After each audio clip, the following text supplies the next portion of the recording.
नमस्कार दोस्तों। आज इस मूवी को हम एक्सप्लेन करने वाले हैं। ये नेपाली सिनेमा की एक बहुत ही सुंदर मूवी है। ये मूवी भगवान पशुपति जी से रिलेटेड है। इसकी IMDb रेटिंग भी 8.6 है, जो कि बहुत ही बेहतरीन है। तो ऐसा क्या खास है इस मूवी में जिसकी वजह से लोगों ने इसे इतना प्यार दिया? चलिए दिखाते हैं आपको। सबसे पहले हमें पशुपति नाथ मंदिर को दिखाया जाता है, जहाँ पर एक लाइन में प्रसाद बांटा जा रहा था और उसी लाइन में प्रसाद लेने के लिए पशुपति प्रसाद नाम का एक लड़का भी खड़ा था और यही कहानी का मुख्य अभिनेता है, जिसके आप दीवाने हो जाएंगे। फिल्म के अगले सीन में हम देखते हैं कि पशुपति प्रसाद अपने गांव से अपने चाचा को ढूंढने आया था। अचानक बाजार में उसे अपने चाचा नजर आ जाते हैं। वो उनसे कहता है कि मैं पशुपति प्रसाद हूँ चाचा। चाचा बहादुर, आपने ही मेरा नाम पशुपति प्रसाद रखा था। वह चाचा को ये सब इसलिए बताता है ताकि वह उसे पहचान सके, लेकिन उसका चाचा उसे पूरी तरह से इग्नोर करके वहां से चला जाता है। और इसी के साथ कहानी फ्लैशबैक में आ जाती है, जहां हमें पता चलता है कि कैसे इसके चाचा ने इसका नाम पशुपति रखा था। शुरुआती दिनों में पशुपति को अपना नाम बिल्कुल पसंद नहीं था, क्योंकि स्कूल में सभी उसको इस नाम की वजह से चिढ़ाते थे। इसीलिए वो एक दिन अपने चाचा से पूछता है कि आखिर आपने मेरा नाम पशुपति क्यों रखा। तब उसका चाचा कहता है कि तुम्हारे मम्मी पापा की शादी मैंने ही करवाई थी, लेकिन कई साल बीत जाने के बाद भी उनको कोई बच्चा नहीं हुआ। डॉक्टर्स और वैद्य को भी दिखाया, लेकिन कोई फायदा नहीं हुआ। इसके बाद तुम्हारे मम्मी पापा पशुपति मंदिर गए, जहां उन्होंने संतान प्राप्ति के लिए मन्नत मांगी और फिर मन्नत कबूल हुई और तुम पैदा हुए। इसीलिए मैंने तुम्हारा नाम पशुपति प्रसाद रख दिया और तुम्हें तो अपने इस नाम पर गर्व होना चाहिए। और यही बताते हुए वह शिव जी का एक लॉकेट उसको देते हैं। इस दिन के बाद से ही पशुपति प्रसाद को अपने नाम से प्रेम हो गया। अब कहानी प्रेजेंट में आती है, जहाँ पशुपति काफी उदास बैठा था और उस लॉकेट को फेंकने लगता है, क्योंकि वह उसके चाचा ने दिया था। लेकिन बाद में कुछ सोचकर रुक जाता है और वापस अपनी पॉकेट में रख लेता है। तभी उसे दोबारा अपना चाचा दिखता है और इसी बार वह अपने चाचा के सामने जाकर पहले वही लॉकेट दिखाता है और कहता है कि गांव के भूकंप की वजह से मम्मी पापा की डेथ हो गई और उनकी बॉडी को निकालने में मुझे 3 दिन का समय लग गया था। सब कुछ खत्म हो गया और बाद में मुझे पता चला कि पापा ने कुछ कर्जा भी ले रखा था, जहाँ गाँव वालों ने मुझे कहा कि जब तक तुम उस कर्जे को नहीं चुका देते तब तक तुम्हारे माँ बाबा की आत्मा भटकती रहेगी। अगर तुम चाहते हो कि उन्हें मुक्ति मिले तो जल्द से जल्द कर्जा चुका दो। पशुपति बताता है अब सारा कर्जा मेरे ऊपर है। पैसे कमाने और उस कर्जे को चुकाने के लिए मैं गांव से काठमांडू आया हूँ। उसकी दुख भरी कहानी सुनकर उसका चाचा वापस उसे वही लॉकेट पहनाता है और गले लगाकर रोने लगता है और फिर कुछ पैसे देकर पशुपति को खाना खाने को बोलता है और शाम को वापस इसी जगह मिलने का बोलकर वहां से चला जाता है। जिसके बाद पशुपति उन पैसों से खाना खाता है और इधर उधर घूमने लग जाता है। फिर वह एक जगह पहुंचता है जहां कुछ लाशों का अंतिम संस्कार किया जा रहा था। तभी अचानक से उन्हें अपने चाचा नजर आते हैं, जो किसी की लाश को जला रहे थे। पशुपति घबराते हुए चाचा के पास जाता है, लेकिन चाचा उसे डांट कर वहां से भगा देते हैं। इसके बाद पशुपति के चाचा पशुपति के पास आकर दुकान से एक दारू की बोतल खरीदकर घर जाता है। यहाँ हम देखते हैं कि वह किसी को पैसे नहीं देता, बल्कि उधार ही सारा सामान लेता है। तभी घर जाते वक्त बहादुर पशुपति से पूछता है कि तुम्हारी तो गांव में एक अच्छी खासी चाय की दुकान थी। पशुपति कहता है क्या ही दुकान चलती जब 10 की चाय को भी लोग उधार पीने आते हैं। ऐसे में क्या कमाता और क्या ही कर्जा चुका पाता। इसीलिए मैं यहाँ आ गया, जिससे मैं कोई अच्छा सा काम करके पैसे इकट्ठे कर सकूं और अपने पापा का कर्जा उतार सकूं और उनकी आत्मा को मुक्त करा सकूं। अब बहादुर पशुपति से कहता है कि अगर तुम्हारा नसीब अच्छा हो तो तुम एक झटके में लखपति बन सकते हो, नहीं तो मेरी तरह जिंदगी भर भटकते रह जाओगे। फिर चाचा बताता है कि कैसे मेरे दोस्त को भागमती नदी में एक सोने की अंगूठी मिली, जिसे बेचकर उसने अपना एक बिजनेस शुरू किया और आज वह लखपति बन चुका है। तो तुम भी अपना नसीब आजमा कर देखो, क्या पता तुम्हारी किस्मत भी चमक जाए। अब बहादुर पशुपति को अगले दिन एक घाट पर लेकर जाता है, जहां पर एक आदमी मरे हुए आदमी के हाथ से अंगूठी निकालकर चुपचाप अपनी जेब में डाल लेता है। तभी बहादुर कहता है कि ये वो जगह है जहां तुम्हें सोने की अंगूठी मिल सकती है। चाचा उसे बताते हैं कि कैसे कुछ लोग अंगूठी और कीमती चीजों को नदी में ऐसे ही फेंक देते हैं, जिसको चुंबक की मदद से तुम ढूंढ सकते हो। ये सब समझाकर बहादुर वहां से चला जाता है। अब नदी के पास पशुपति को कुछ लोग दिखते हैं। दरअसल ये पूरा एक गुंडों का ग्रुप है, जिसमें से भस्मी भाई इनका लीडर है और ये लोग ऐसे ही चुंबक की मदद से सिक्के और कीमती चीजें निकाल कर काम करते हैं। थोड़ा आगे जाने पर पशुपति को हनुमान जी की ड्रेस में एक आदमी नजर आता है, जिसके पास आकर सभी उसके साथ सेल्फी लेते हैं और बदले में कुछ पैसे देते हैं और यही इस आदमी का काम होता है। अब पशुपति भी हनुमान जी से बात करने की कोशिश करता है, लेकिन हनुमान जी उसकी बात का कोई जवाब नहीं देते और जय श्री राम बोलकर वहां से जाने को कहते हैं। और वहां से निकलकर पशुपति एक शव यात्रा को देखता है। उनका एक रिश्तेदार लाश के ऊपर से कुछ सिक्के फेंक रहा था। अब पशुपति एक एक करके सभी सिक्कों को इकट्ठा करके चुंबक खरीद लेता है और फिर पुल के ऊपर ही चुंबक को नदी में डालकर सिक्के ढूंढने लगता है। लेकिन तभी वहां मौजूद भस्मी भाई और उसके आदमी पशुपति को ऐसा करते हुए देखते हैं और फिर उसको मारते हुए कहते हैं कि आखिर किससे पूछ कर ये काम कर रहा है, अगर दोबारा नजर आया तो नदी में फेंक देंगे, फिर आराम से सिक्के ढूंढना, कोई डिस्टर्ब नहीं करेगा। अब पशुपति वहां से जान बचाकर भाग जाता है। अब अगले सीन में पशुपति फिर उसी ठेले वाले के पास कुछ खाने के लिए जाता है, जहां ठेले वाले से बात करते हुए उसे पता चलता है कि वो बीए पास है, फिर भी जॉब की जगह पर ये ठेला चला रहा है क्योंकि उस बिजनेस में उसको जॉब से ज्यादा फायदा हो रहा है। अब रात होने पर पशुपति एक गुल्लक खरीद कर अपने पैसे जमा करने शुरू कर देता है। ये देखकर उसका चाचा कहता है कि आखिर कब तक ये चिल्लर जमा करोगे, ऐसे कैसे तुम्हारे सपने पूरे होंगे और तुम्हारे पापा का कर्जा खत्म होगा। पशुपति कहता है पहले मैं कुछ पैसे जमा करूंगा, फिर एक ठेला खरीद कर बिजनेस शुरू करूंगा और फिर उसी बिजनेस को आगे लेकर जाऊंगा। अब अगले दिन हम देखते हैं एक फैमिली जो कि फोटो क्लिक कर रहे थे, लेकिन तभी वहां भस्मी डॉन और उसके आदमी आते हैं और चोरी चुपके उस आदमी का पर्स चुरा लेते हैं। लेकिन तभी पशुपति दूर से सब कुछ देख लेता है और चोर चोर चिल्लाने लगता है, जिसके बाद वो आदमी भस्मी को पकड़ लेता है और उसके कान के नीचे 2-3 थप्पड़ लगा देता है। तभी पशुपति चिल्लाते हुए कहता है, अरे भस्मी, चुराना है तो दिल चुरा, पैसे क्यों चोरी कर रहा है। वहीं उस आदमी की लड़की पशुपति को ऐसा कहते हुए देखकर हंसने लग जाती है। अब इतना सब कुछ होने के बाद भस्मी और उसके आदमी पशुपति का पीछा करने लगते हैं, फिर पशुपति को पकड़कर बुरी तरह से मारना शुरू कर देते हैं। लेकिन तभी वहां एक बूढ़ी औरत पशुपति को उन लोगों से उसे बचा लेती है और फिर पशुपति को समझाती है कि बेटा ऐसे लोगों से दूर रहा करो। अब पशुपति को काफी समय बाद ऐसा प्यार मिला था, उसे अपनी माँ की याद आ जाती है और फिर जैसे ही पशुपति वहां से निकलता है तो भस्मी और उसके आदमी फिर से उसके पीछे पड़ जाते हैं। इस बार पशुपति भागते भागते हनुमान जी के पास आकर उनके पीछे छुप जाता है। भस्मी और उसके सभी आदमी हनुमान जी से बहुत डरते थे, इसीलिए वह हनुमान जी को देखते ही वहां से भाग जाते हैं। अब हनुमान जी पशुपति को घायल देखकर कहते हैं कि अगर फिर से ये लोग तुम्हें परेशान करें तो मेरे पास आ जाना, तुम्हें डरने की कोई जरूरत नहीं। अगले सीन में हम देखते हैं पशुपति किसी मंदिर से पानी पी रहा था, वहां उसे वो लड़की फिर से दिखाई देती है जिसका नाम बुन्नू है और इस बार दोनों एक दूसरे को देखकर मुस्कुराने लगते हैं। इसके बाद पशुपति फिर से अपनी किस्मत आजमाने के लिए नदी में सिक्के और अंगूठी ढूंढने लगता है, जहां उसे गोल्ड का एक छोटा सा टुकड़ा मिल जाता है। लेकिन तभी भस्मी अपने आदमियों के साथ वहां पहुंच जाता है और पशुपति को देखकर फिर से उसके पीछे पड़ जाते हैं। उसके आदमी पशुपति को पकड़ते हैं और भस्मी उसे वो टुकड़ा लेकर उसे खा जाता है। ये सब देखकर पशुपति को बहुत गुस्सा आता है क्योंकि उसने बहुत मेहनत करके वे टुकड़ा हासिल किया था। अब गुस्से में पशुपति भस्मी को लात मारकर वहां से भाग निकलता है। अब अगले सीन में हम पशुपति को उसी ठेले वाले के पास देखते हैं, जहां पशुपति उससे ठेले का रेट पूछता है तो ठेले वाला उसे बताता है कि नया ठेला 1 लाख का है और सेकंड हैंड 50,000 का। ठेले का रेट सुनकर पशुपति हैरान रह जाता है। इसके बाद पशुपति एक वृद्ध आश्रम में जाता है, जहां पर वह औरत रहती है जिसने उस दिन पशुपति को भस्मी और उसके आदमियों से बचाया था। पशुपति उस औरत को माँ कहता है और उसके लिए समोसा भी लेकर जाता है, फिर वह भी उसे खाने के लिए एक सेब देती है। भस्मी ने उस दिन उस औरत की छड़ी तोड़ दी थी, पशुपति उसे नई छड़ी भी देता है। फिर रात को पशुपति चाचा से 50,000 रुपए मांगता है क्योंकि पशुपति सेकंड हैंड ठेला खरीदना चाहता था। अब उसका चाचा कहता है, मैंने अपनी पूरी जिंदगी में 10,000 इकट्ठे नहीं देखे और तुम मुझसे 50,000 मांग रहे हो।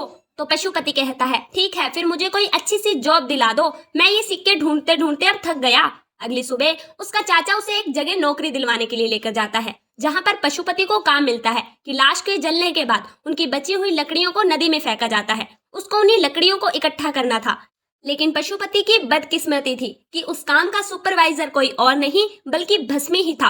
अब पशुपति अपना काम कर रहा था, इतने में भस्मी अपने बॉस को पशुपति एक चोर है बताकर उसे वहां से निकलवा देता है। जिसके बाद पशुपति वापस चाचा के पास जाकर अपनी दुख भरी कहानी सुनाने लगता है और दूसरी जॉब दिलाने के लिए बोलता है। लेकिन चाचा गुस्से में कहता है कि तुम इतने बड़े हो गए हो क्या, खुद ही एक अच्छी सी जॉब क्यों नहीं ढूंढ लेते। पशुपति प्रसाद काफी परेशान था और अपनी सारी परेशानियां हनुमान जी को जाकर बताता है और उनसे कोई जॉब दिलवाने को कहता है। तब हनुमान जी उसे एक आइडिया देते हैं कि सभी लोग मरे हुए लोगों के कपड़े घाट पर ही छोड़कर जाते हैं, उन कपड़ों को उठाकर धोकर फिर से इस्त्री करके वापस सेल करो। मैं एक आदमी को जानता हूँ जो ये काम करता है। पशुपति कहता है कि आइडिया तो बहुत अच्छा है। फिर हनुमान जी पशुपति को उस आदमी से मिलवाता है जिसके बाद अब पशुपति उस आदमी से कुछ कपड़े खरीद कर फुटपाथ पर बेचना शुरू कर देता है।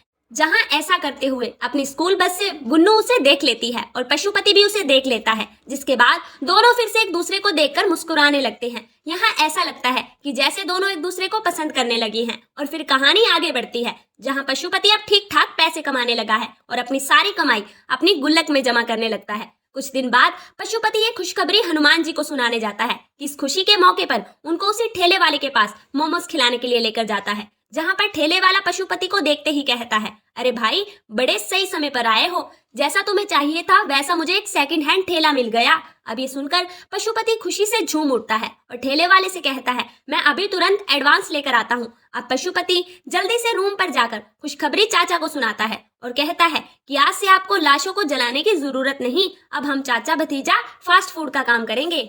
और जैसे ही पशुपति उस गुल्लक को उठाता है तो वह देखता है उस गुल्लक के नीचे एक बड़ा सा छेद है और उससे सारे पैसे गायब हैं। मतलब जो पैसे इतनी मेहनत से उसने जोड़े थे, उन सभी पैसों से चाचा शराब पी गए। अब इसके बाद पशुपति जोर जोर से रोने लगता है और कहता है कि मैंने तुम्हें अपना बाप माना, क्या कुछ नहीं सोचा तुम्हारे लिए, लेकिन तुमने मेरा फ्यूचर बर्बाद करके रख दिया। इसके बाद वह अपने सारे कपड़े बैग में रख के रोते हुए वहां से चला जाता है और फिर हर बार की तरह हनुमान जी के पास आकर सारी बात उन्हें बताता है।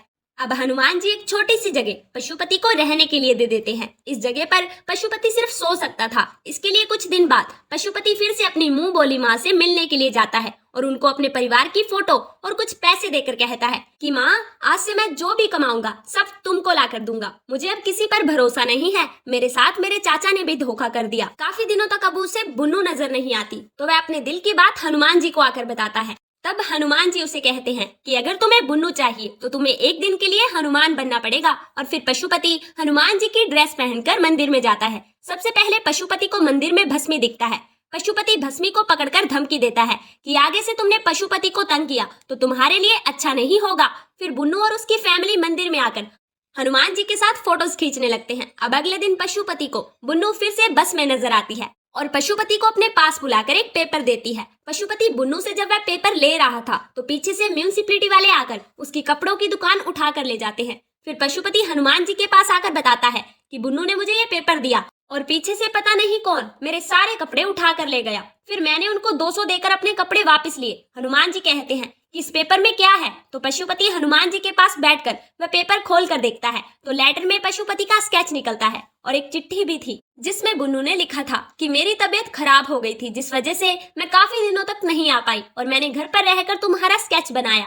इसके बाद पशुपति माँ के पास पैसे जमा करता रहता है और माँ से कहता है जब मेरा बिजनेस शुरू हो जाएगा तो हम दोनों माँ बेटे एक साथ एक ही घर में रहेंगे। फिर अगले दिन पशुपति हनुमान जी का नंबर बुन्नू को देता है और कॉल करने के लिए कहता है। इसके बाद एक रात भस्मी और उसके आदमी पशुपति के ठिकाने पर आकर उसके सारे सामान को बर्बाद कर देते हैं और बुन्नू के दिए स्केच को भी खराब कर देते हैं। अब पशुपति भी गुस्से में आकर भस्मी के बॉस को लेटर दिखाता है कि भस्मी चोरी चुपके तुम्हारी लड़कियों को चुरा रहा है। जिसके बाद भस्मी का बॉस उसे बहुत मारता है। फिर एक दिन पशुपति का चाचा पशुपति के पास आकर माफी मांगता है और उसे वापस रूम में चलने के लिए बोलता है, लेकिन पशुपति इनकार कर देता है। इसके बाद पशुपति हनुमान जी के पास जाकर पूछता है कि बुन्नू की कोई कॉल आई, तो हनुमान जी कहते हैं कि उसकी कोई भी कॉल नहीं आई। तो पशुपति दुखी हो जाता है और अगले दिन बुन्नू उसे एक चिट्ठी देती है जिसमें वह शनिवार को मंदिर के सामने वाले पार्क में मिलने के लिए पशुपति को बुलाती है। अब अगले सीन में हम पशुपति की मुंह बोली माँ को देखते हैं जिनसे मिलने उनका बेटा आता है, जो कि उनके लिए कुछ सामान भी लेकर आता है, लेकिन वह एक भी सामान नहीं लेती। यहाँ हमें पता चलता है कि उसका बेटा और बहू दोनों उसे छोड़कर यूएसए में रहते हैं और इसी अकेलेपन की वजह से वह औरत अपना घर छोड़कर आश्रम में रहने लग गई थी। और उसी समय वहाँ पर पशुपति आ जाता है और पूछता है, माँ वे आदमी कौन है? तब माँ कहती है कि मैं उसे नहीं जानती। फिर पशुपति अपनी माँ को पैर की दवाई देता है। अब अगले दिन ये औरत अपने वकील को बुलाकर ये डिसाइड करती है कि वो अपने इस घर को पशुपति के नाम कर देगी और पेपर वर्क कराने के लिए वह भी शनिवार का दिन चुनती है। अगले दिन पशुपति हमेशा की तरह अपनी किस्मत आजमाने के लिए घाट के किनारे बैठा था कि तभी वहाँ एक डेड बॉडी आती है जिसमें एक लड़का अपने पिता के मृत शरीर से सोने की अंगूठी को उतारकर उस नदी में फेंक देता है। और फिर क्या था, तुरंत पशुपति नदी में जंप लगाकर उस अंगूठी को पकड़ लेता है मतलब कि पशुपति की किस्मत आखिरकार खुल ही जाती है। अब ये खबर वो सबसे पहले जाकर हनुमान जी को देता है। इसके बाद अपने चाचा के पास जाकर सारे कपड़े पैक करने को कहता है और बोलता है कि 2 दिन में हम अपना काम शुरू कर देंगे और हम दोनों एक अच्छे से घर में शिफ्ट हो जाएंगे। इसके बाद वे अपनी माँ के पास जाता है और उनसे 50,000 रुपए लेकर ये कहकर निकल जाता है कि कल सुबह मैं आपको लेने आऊंगा, माँ अपने कपड़े पैक करके रखना। पशुपति इसके बाद सीधा ठेले वाले के पास जाता है और उसे 50,000 रुपए एडवांस के तौर पर देकर वो सेकंड हैंड ठेला दिलवाने के लिए कहता है। इसके बाद पशुपति मंदिर में जाकर आसमान को देखते हुए रोते रोते कहता है, पिताजी अब मैं जल्द ही आपका कर्जा चुका दूंगा, अब आप जल्दी से ही स्वर्ग में जा सकेंगे। इसके बाद वह सीधा एक सुनार के पास जाकर उस अंगूठी को बेचने की कोशिश करता है, लेकिन कुछ दुकानदार उसका बिल मांगते हैं तो कुछ उस अंगूठी की बहुत कम कीमत बताते हैं। इसके बाद पशुपति एक और दुकान में जाता है जहाँ पर उसे वो आदमी मिलता है जो पूरी फिल्म में पशुपति को कहीं ना कहीं मिलता रहता है, लेकिन वो आदमी भी उस अंगूठी की काफी कम कीमत बताता है, पहले 5,000 रुपए और फिर 10,000, लेकिन पशुपति को चाहिए थे 50,000।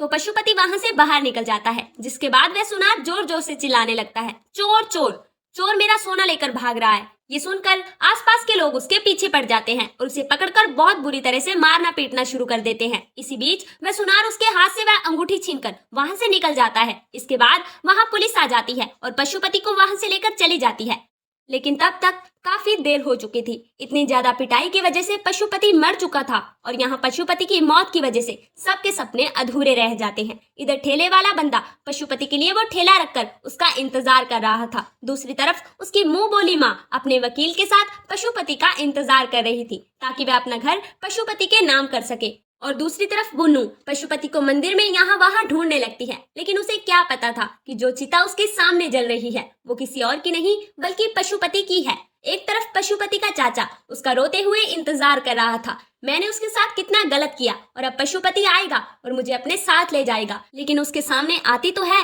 लेकिन पशुपति की लाश। वहीं पशुपति की लाश को देखकर भस्मे भी रोने लगता है। और इसके बाद हमें हनुमान जी दिखाते हैं। हनुमान जी भी पशुपति की बॉडी को देखकर बहुत ज्यादा रोने लगते हैं और हनुमान जी बनने वाला आदमी भगवान से नाराज होकर हनुमान की ड्रेस उतार कर उस जगह से चला जाता है। अब आखिरी सीन में हमको पता चलता है कि बुन्नू दरअसल गूंगी है, इसीलिए उसने कभी उस नंबर पर कॉल नहीं किया था। अब बुन्नू को यही लगता था कि पशुपति को उसके बारे में पता चल गया होगा, इसीलिए वो उसे छोड़कर भाग गया। बुन्नू उसके नंबर पर एक आखिरी मैसेज करती है, लेकिन हनुमान जी वो मैसेज देखकर इग्नोर कर देते हैं और बुन्नू रोते हुए अपने घर वापस चली जाती है और उसकी माँ वृद्धाश्रम के दरवाजे पर खड़ी उसका इंतजार करती रहती है। कुछ दिन बाद पशुपति का चाचा पैसे जोड़कर अपने भाई का कर्जा उतार देता है और इसके बाद पशुपति के फूल विसर्जित करता है और इसी के साथ ये फिल्म खत्म हो जाती है। तो दोस्तों, आज की हमारी वीडियो आपको कैसी लगी कमेंट करके जरूर बताइएगा और हमारे चैनल को भी सब्सक्राइब कर लीजिएगा। धन्यवाद।